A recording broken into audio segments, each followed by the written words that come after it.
ராகுலின் சாயம் வெளுத்த வங்கதேச பத்திரிகையாளர். தேவையா அண்ணே, ஊரே பற்றி எறியும் பொழுது வீடுக்கு நெருப்பு கேட்டானாம் என்று ஒரு பழமொழி சொல்லுவார்கள். அப்படித்தான் இங்கு ஒருவர் வங்கதேசத்தில் பிரதமர் பதவி விலகி நாடே ரெண்டுபட்டு இன்னும் இயல்பு நிலைக்கு திரும்பாத நிலையில் கிண்டலடித்திருக்கிறார். அவர் வேறு யாருமல்ல, நம்ம பாராளுமன்ற எதிர்க்கட்சி தலைவர் ராகுல் தான். வங்கதேசத்தின் முன்னாள் பிரதமர் இடஒதுக்கீடு குறித்தான போராட்டத்தில் வன்முறை வெடித்து பதவி விலகி இந்தியாவில் தஞ்சம் புகுந்துள்ளார். வங்கதேசத்தில் இந்துக்கள் தாக்கப்படுகிறார்கள் என்ற செய்தியும் வந்த வண்ணம் உள்ளது. புதிய பிரதமராக முகமது யூனுஸ் பதவியேற்றுள்ளார். புதிய பிரதமருக்கு பாராளுமன்ற எதிர்க்கட்சி தலைவர் ராகுல் எக்ஸ் வலைத்தளத்தில் வாழ்த்து தெரிவித்திருக்கிறார்.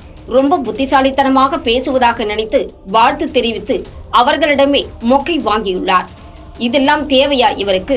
இவருடைய எக்ஸ் பதிவிற்கு நன்றி தெரிவிப்பார் என்று எதிர்பார்த்த ராகுலுக்கு செமடோஸ் விட்டுள்ளார் ஒரு பத்திரிகையாளர். இது குறித்த ஜெம் தொலைக்காட்சியின் சிறப்பு தொகுப்பு. வங்கதேசத்தில் அரசுக்கு எதிராக மாணவர்களின் போராட்டம் தீவிரமடைந்ததை அடுத்து பிரதமர் பதவியை ராஜினாமா செய்து அவாமி லீக் கட்சி தலைவர் ஷேக் ஹசீனா நம் நாட்டிற்கு தப்பி வந்தார்.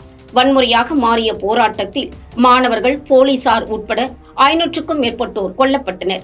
மேலும் வங்கதேசத்தில் சிறுபான்மையினராக இந்துக்கள், கிறிஸ்தவர்கள் மீதும் தாக்குதல் நடந்தது.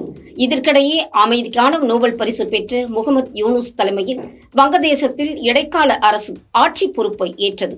வங்கதேசத்தின் புதிய அரசுக்கு எதிர்க்கட்சி தலைவர் ராகுல் எக்ஸ் சமூக வலைதளத்தில் வாழ்த்து தெரிவித்திருந்தார். ராகுலின் வாழ்த்து பதிவை வங்கதேசத்தை சார்ந்த பிளிட்ஸ் லைவ் நாளிதழின் ஆசிரியர் சலாஹுதீன் சோயப் சௌத்ரி ரீட்வீட் செய்து கடுமையாக டோஸ் விட்டிருக்கிறார். என்ன விளையாடுகிறீர்களா? வங்கதேசத்தை தாலிபான் நாடாக மாற்றி அந்த நாட்டை சீர்குலைக்கும் உங்களின் ரகசிய சதியின் வெற்றியை நீங்கள் கொண்டாடுகிறீர்கள் என்பது எனக்கு நன்றாகவே தெரியும்.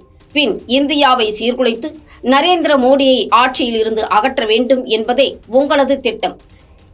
லண்டனில் வங்கதேச தேசியவாத கட்சி தலைவர் தாரிக் ரஹ்மானுடன் உங்களின் ரகசிய சந்திப்பு பற்றிய என்னுடைய தகவலுக்கு நீங்கள் இன்று வரை பதிலளிக்கவில்லை. இது தவிர வங்கதேசத்தில் நடந்து வரும் ஹிந்து ஒடுக்குமுறை பற்றி ஒரு வார்த்தை கூட உங்கள் செய்தியில் நீங்கள் குறிப்பிடவில்லை. ஏன், இந்துக்களின் வாழ்க்கை உங்களுக்கு முக்கியமில்லையா? நம் நாட்டில் உள்ளவர்கள் கேட்க வேண்டியதை அண்டை நாட்டு பண்ணியவன் கேட்கிறான். இவர் யாராவது வாழ்த்து கேட்டார்களா? நமக்கு தெரியாத விஷயங்களையும் கேட்டுள்ளார். இதனால் உலக அளவில் ராகுலின் உண்மை முகம் தெரிய வந்துள்ளது. மோடியை எதிர்க்கிறேன் என்று அவ்வப்போது வெளிநாடுகளில் நம் நாட்டு அரசியலை விமர்சிப்பது இவரது வாடிக்கை. அப்படித்தான் லண்டன் சென்ற காங்கிரஸ் கட்சி இவர் ராகுல் கேம்பிரிட்ஜ் பல்கலைக்கழகத்திலும் பிரிட்டிஷ் பாராளுமன்ற உறுப்பினர்களிடம் உரையாற்றும் பொழுது மோடி, RSS, பிஜேபி இவர்களை கடுமையாக விமர்சித்தார். இந்தியா ஜனநாயக நாடு,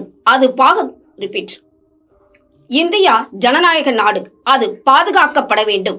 இந்தியாவில் ஜனநாயகம் தாக்குதலுக்கு உள்ளாக்கப்பட்டு அடிப்படை கட்டமைப்புகளான நாடாளுமன்றமும் ஊடகம் மற்றும் நீதித்துறையும் கட்டுப்படுத்தப்படுகின்றன.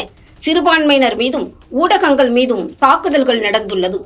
கிறிஸ்தவர்கள், முஸ்லிம்கள், சீக்கியர்களுக்கு சிறுபான்மையினர் இந்துக்களாக இருப்பதும் மோடி 2ஆம் தர குடிமக்களாக நடத்துகிறார் என்றும் இவர் அவ்வப்போது குற்றம் சாட்டி வருகிறார்.